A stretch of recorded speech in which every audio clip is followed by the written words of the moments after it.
This is a Jazz Online original podcast.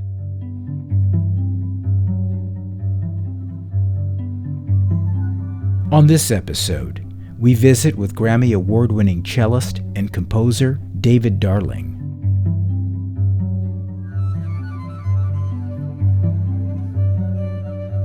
David Darling. So as I grew up, I was heavily involved with classical music. Now, about 7th grade, I found Miles Davis, and everything changed after that because I realized I really was extremely inspired by his playing and then just the idea of what jazz was. As I developed, I had bands that I played in, and I actually was a multi-instrumentalist. So I played alto sax in my own band that played swing. And then eventually I played also in college. I had my own blues trio in which I played blues piano. So I was headed towards a career in teaching music. So I went to Indiana State Teachers College, which is now Indiana State University in Terre Haute, Indiana, where I got degrees in teaching music. After that, I decided I didn't want to teach right away, so I went to Indiana University, where I got to study with some artist teachers, Fritz Mogg and then Janos Starker.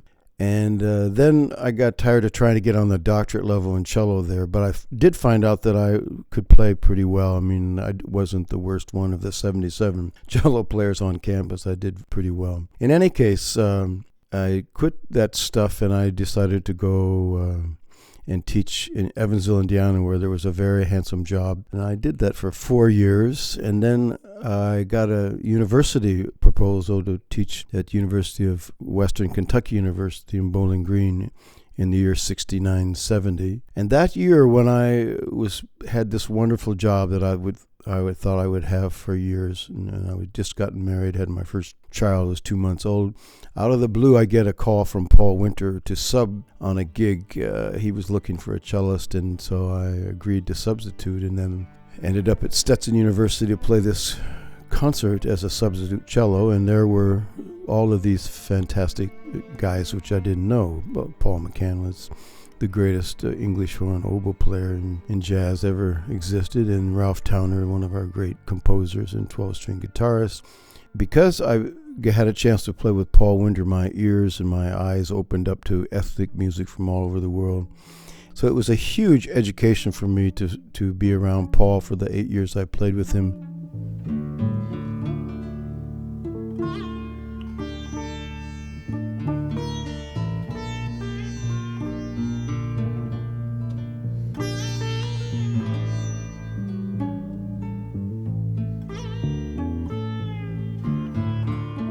My basic cello sound without any electronics and stuff probably comes from being so impressed by avant-garde jazz and avant-garde music in general. I mean, I'm a great fan of avant-garde classical music. I studied it thoroughly and loved 12-tone and atonal music. And then when I started hearing Archie Shepp and Coltrane and just all of the jazz cats, it just blew my mind that they were doing things that were so expressive. So, I love the romantic cello sound, but I also realized early on that all the harmonics that are there and all of the close bowing near the bridge we call solpanticello, that it had another beautiful area of sound that was kind of more distorted, more eerie, but it was a little bit more hard-edged, and it just would fulfill my desire to be more expressive at times, not to just stay in the normal place where you make the most beautiful, rounded, expressive sound as a cellist. I mean, I like that, but I like moving the bow closer to the bridge. And then I knew early on that the cello was an undiscovered guitar, so I started figuring out how to play chords on the guitar and strumming the guitar. And so using all those techniques plus hitting the strings with the bow, called collegno, was also just another amazing sound to use so you could be more expressive. So it's a combination of those kinds of ideas.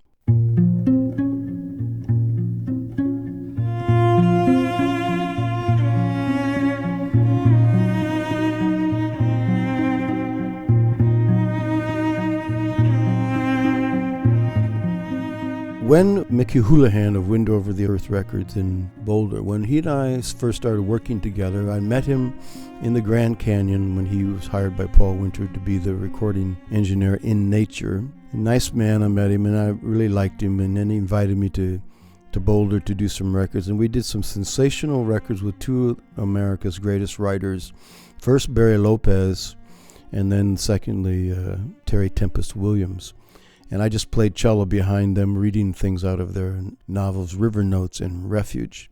In any case, Mickey and I had been influenced a lot by different philosophies during those late 70s, early 80s. I was interested in Taoism and Zen Buddhism, and he was too.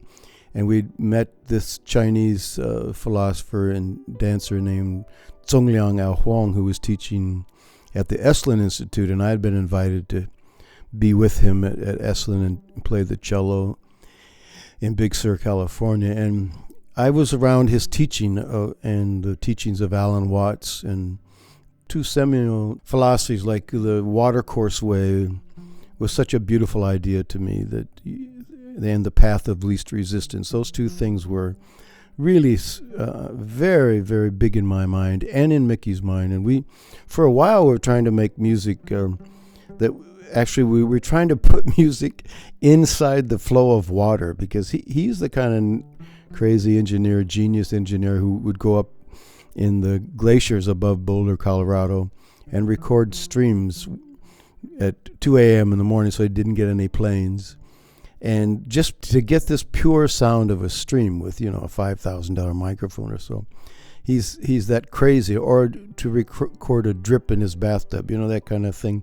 But we thought that if I would wear headphones and listen to the flow of water, that maybe I wouldn't compose music that was in divisions of even mathematics, 2, 4, 8, 12, whatever. But maybe the water course way would give us some other kind of form in music, something more attuned to the flow of water. And we tried, and we tried to sell that music to Narada Records. They did put out something with Michael Jones finally, but it wasn't the full complement of that music.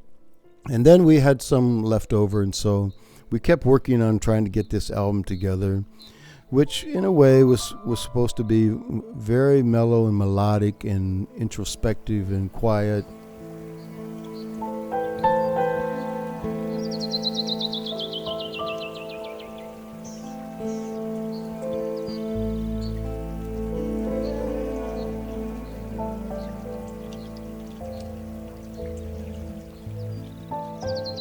There was a lot of talk about in those early years about ambient music and new age music and all that stuff. And Paul Winter had been put in that category, much to his disgust. And so because I'd played with him, people were trying to put me in that category. I never thought of myself as being in that category when you talk about pillow music or whatever. I thought, I was much more of an avant-garde composer. But I like nature a lot. I've always thought that putting nature in with music was exactly a great idea. Respighi did it in the Pines of Rome. I think that nature is music, and that if you feel that you want to put your music with nature, then God bless. I think you should do it. But in any case, 8-string kept developing. We kept working on it, and 8-string religion took 15 years to actually come to fruition. Thanks to Stephen Hill and Hearts of Space, he decided he loved it and put it out, and it's sort of become one of the best selling albums of my life. And also it's just such a standard music that you hear accompanying yoga and meditation. People have used it for life and death experiences. It's an amazing collection of beautiful melodic and introspective music. And the reason it's called 8-string religion is because we struggled to find a title for it. And in 1972, I ran into a guy, Michael Bridgers, who came to me after a concert in Syracuse and said, I made an electric cello, and he showed it to me. And I said, oh man, I got to have this. He made me one, a 4-string electric cello, which I think was the first one anybody ever made. But then I'd been so influenced by Ralph Towner that I said, I would like to have an electric 8-string cello. Could you make one? And he said, sure. So he made me this 8-string electric cello, and I still have it. And this 8-string, we were on the way to the studio one day from his house, and I sort of made a passing remark, not thinking about anything too intentional. I said, every time I play the 8-string, everything about the music changes. And then we instantly knew, we looked at each other and said, oh, that's a good title, 8-String Religion. So we got the title to that album, which we've always been kind of pleased because it's kind of confusing. What does that mean, 8-String Religion?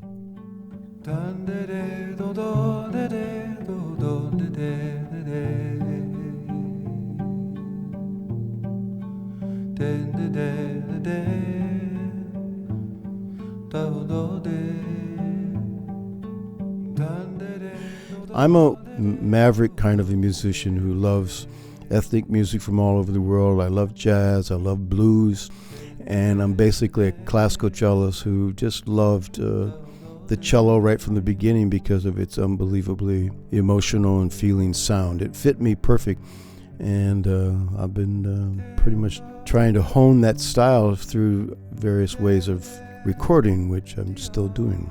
I love music so deeply that it's amazing.